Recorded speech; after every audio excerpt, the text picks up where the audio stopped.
আসসালামু আলাইকুম। আমি কবিতা আঁকি। আজকে আমাদের সাথে আছে জনপ্রিয় অভিনেতা শহীদ চিশতি। আজকে ওনার জীবনের কিছু গল্প আপনাদের সামনে তুলে ধরব। ওনার থেকে শুনবো উনি কিভাবে মিডিয়াতে আসলো, কিভাবে ওনার কাজ শুরু, কার মাধ্যমে শুরু। চলুন শুনে নেওয়া যাক তার মুখ থেকে। আসসালামু আলাইকুম। ওয়ালাইকুম আসসালাম রাহমাতুল্লাহ। কেমন আছেন আপনি? আলহামদুলিল্লাহ। আজকে আপনার জীবনের কিছু গল্প আমরা তুলে ধরবো। আপনাকে আমি কিছু প্রশ্ন করতে চাই। প্রশ্ন যদি করতে চান তাহলে সেটা আমার আম সাধ্যের মতো যেন থাকে উত্তরটা দেওয়ার মতো। সেটা তো অবশ্যই। আচ্ছা আঙ্কেল, আপনাকে আমি ১ম প্রশ্নটা করতে চাই, আপনার প্রিয় খাবার কি? ১ম এ খাবারের প্রশ্ন করলে আর আমি জি খেতে খুব গুড। সবজি খাওয়া স্বাস্থ্যের জন্য ভালো। আচ্ছা, আপনার প্রিয় রং? নীল। গুড। আমি জানি নীল হচ্ছে বেদনার রং। আপনি সেজন্যই কি এত স্যাড অভিনয় করেন? আসলে বাবা চরিত্রে যদি কাজ করতে হয় তখন কিছু, কিছু গল্প আছে যারা সন্তানের থেকে অনেক কষ্ট পায়। সেই ক্ষেত্রে হয়তো আমাকে অনেকেই আম এটা বলে যে শহীদ চিশতি ভাইয়া সবসময় স্যাড এ খুব ভালো যায়। এটাই আরকি। তবে আপনি ঠিকই ধরেছেন, নীল শব্দের অর্থই ওটাই ঠিক আছে। আচ্ছা যাই হোক, আমরা সেটা বুঝতে পারলাম। আচ্ছা, আপনি এই যে বাবার অভিনয় করেন, আপনার তো অনেক ছেলেমেয়ে, তাই না? এর মধ্যে আপনার ফেভারিট কে? সবাই। গুড, কাউকে কাউকে তো ছোট করে দেখা যাবে না। অবশ্যই। আপনি যে বুদ্ধিমান এই উত্তরে বোঝা গেল। আচ্ছা যাই হোক, এখন আপনি বলুন, এই যে আপনি অভিনয় জগতে এলেন, সেটা তো আপনি একা আসেননি, হয়তোবা কারো মাধ্যমেই এসেছেন। সেই মাধ্যমটা কি? ওটা হচ্ছে থিয়েটার থেকে আসছি আমি। আমি ১ম এ থিয়েটারে যাই, থিয়েটার করি। ওখান থেকে আরকি অভিনয়টা আসা। থিয়েটার। আপনি তো ওখানেও নিশ্চয়ই একা আসেননি। কারো হাত ধরে আসা, কারো হাত ধরে অভিনয় শেখা। আমি সেই মানুষটার নামটা একটু শুনতে চাচ্ছি। সেটা হচ্ছে হলো আমাকে এই রাস্তায় আনেন মোস্তাক আফেন্ডি নাম তার, যিনি আমার এই রাস্তায় আনার ১ম শিক্ষক, গুরু যাই বলেন। তারপরে আছেন আ একজন সুনামধন্য নির্দেশক, মানে কি বলবো, তার গুণের কথা বলে শেষ করা যাবে না। তার নাম হচ্ছে আলম খান। তার ঠিকানা ফরিদপুরে। বুঝতে পেরেছি।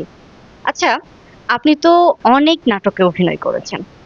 আম ধরলে কতগুলো নাটক হতে পারে? এটা কি করে বলবো, অনেক, অনেক এই তাও কত হবে? এটা আসলে হিসাব করা এটা বলতে পারতেছি না। অনেক হবে, অনেক। বুঝতে পেরেছি। আসলে মানুষ যখন বেশি কাজ করে তখন তার মনে না থাকারই কথা। আচ্ছা, আপনার কাছে প্রশ্ন হচ্ছে যে, এই যে আপনি এত, এত নাটক করেছেন, আপনার ফেভারিট নাটক কোনটি? এই দেখেন, আবার কিন্তু আপনি আমাকে সেই জায়গায় মানে ঠেকিয়ে দিলেন। এবার নাটক বলতে আসলে গল্প সবই ভালো। কিন্তু তার মধ্যেও অনেক গল্প আছে দর্শকের কাছে ভালো লাগে। সেগুলো ভিউ হয় বেশি। আবার কিছু, কিছু গল্প আছে সেগুলা দর্শক নেয় না। ভালো গল্প বললে অনেকই আছে। কয়টার নাম বলবো আমি আপনাকে? অনেক গল্পই। পার্সোনাল ভাবে কিন্তু মানুষের একটা ফেভারিট থাকে। পার্সোনাল ভাবে যদি ফেভারিট থাকে তাহলে সেটা যদি আমি বলতে যাই, একটা মঞ্চ নাটক হয়েছিল 'বিষবৃক্ষ'। সেই গল্পটা মানে আমার সবচেয়ে প্রিয়। আমার জীবনে থিয়েটার থেকে শুরু করে আজ পর্যন্ত যতগুলো কাজে আমি অংশগ্রহণ করছি, কিন্তু ওই মঞ্চ নাটকের ওই কাজটাতে এত যে আমি তৃপ্তি সহকারে যে আমার অভিনয়টা আমি করতে পারছি, ও ওটাই আমার অল দ্যা বেস্ট। যাক, শুনে ভালো লাগলো। সবারই পছন্দের একটা করে নাটক থাকে, সেটা সবাই জানে, কিন্তু সহজে কেউ প্রকাশ করতে চায় না। আহ আসলে একটা কথা জানাই তো হলো না, আপনার দেশের বাড়ি কোথায়? আমার হোম ডিস্ট্রিক্ট হচ্ছে ফরিদপুর জেলা। আপনি নিশ্চয়ই বিবাহিত। অবশ্যই বিবাহিত না, বয়স 60 বছর তো আপ হয়ে গেল। কি বলে? ছেলে মেয়ে? আমার 2 মেয়ে 1 ছেলে। আলহামদুলিল্লাহ। আহ নাইনাতপুর কি আছে নাকি? হ্যাঁ, অবশ্যই 2 মেয়ের তো বিয়ে হয়ে গেছে, এখন ছেলে আছে, অনার্সে আছে। আমার 2 মেয়ের, 1 মেয়ের হলো 2 ছেলে 1 মেয়ে, আরেক মেয়ের হচ্ছে 1 ছেলে 1 মেয়ে। আলহামদুলিল্লাহ, শুনে ভালো লাগলো। তাহলে বোঝা যাচ্ছে যে আপনার অনেক বয়স হয়ে গিয়েছে, আপনি বুড়ো হয়ে যাচ্ছেন। আহ মিডিয়াতে যে কাজ করেন, আপনার তো অনেক ছেলে মেয়ে, তাই না? হ্যাঁ, তা তো অনেকই, অনেক ছেলে অনেক মেয়ে, আবার অনেক স্ত্রীও আছে। আর সেটা তো আমরা না যাই, সেটা হচ্ছে আপনার পার্সোনাল ফ্যাক্ট। আচ্ছা, আহ, এখন আপনি এতদিন যাবত কাজ করছেন, আমার সাথেও কাজ করেছেন আপনি, অনেক কাজ হয়েছে আমাদের। তো দেখা যায় আপনি কাজে গিয়ে কখনো বিপদে পড়েছেন?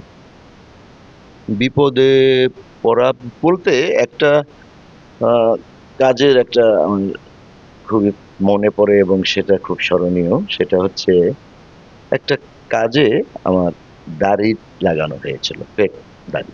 সেই দাড়িটা, আমার কল টাইম ছিল 7টায়, আমি সেটে যাই।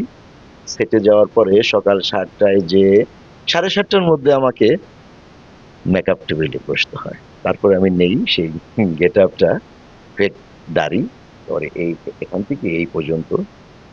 সেই দাড়িটা আমার রাখতে হয়েছে, সারাদিন তো গেছেই, রাত 3:30 পর্যন্ত।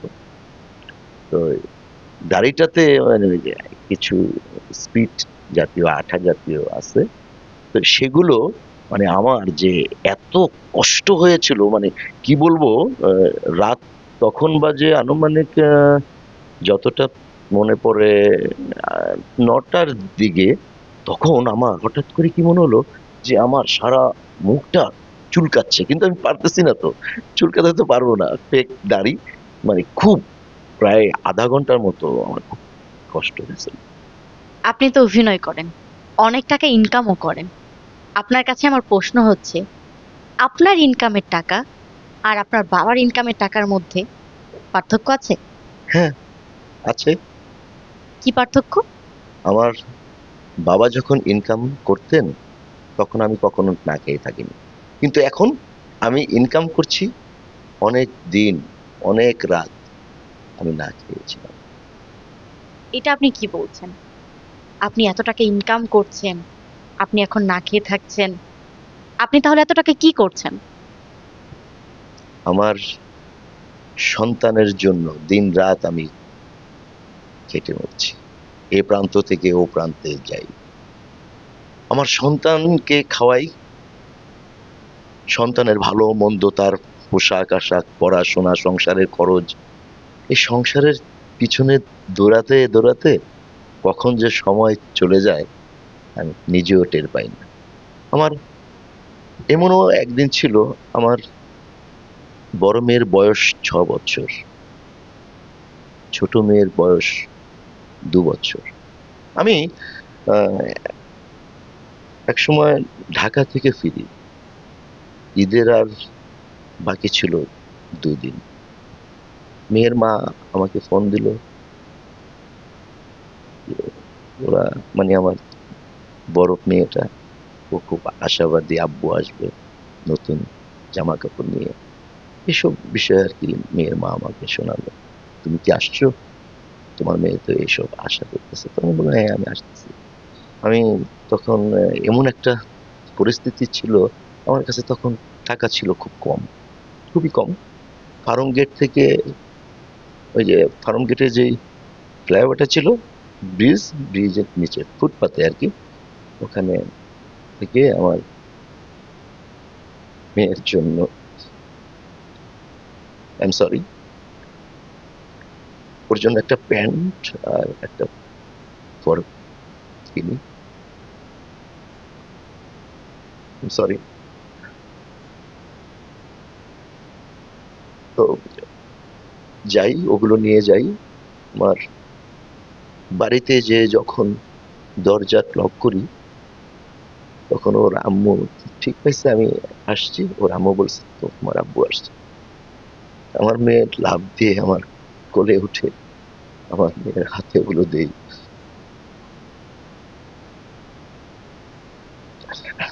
সরি, মানে আমার মেয়ে খুব খুশি হয় সেই ঈদে। মানে আমি বা মেয়ের মা যে কিছু নিব সেমন কোনো সামর্থ্য ছিল না।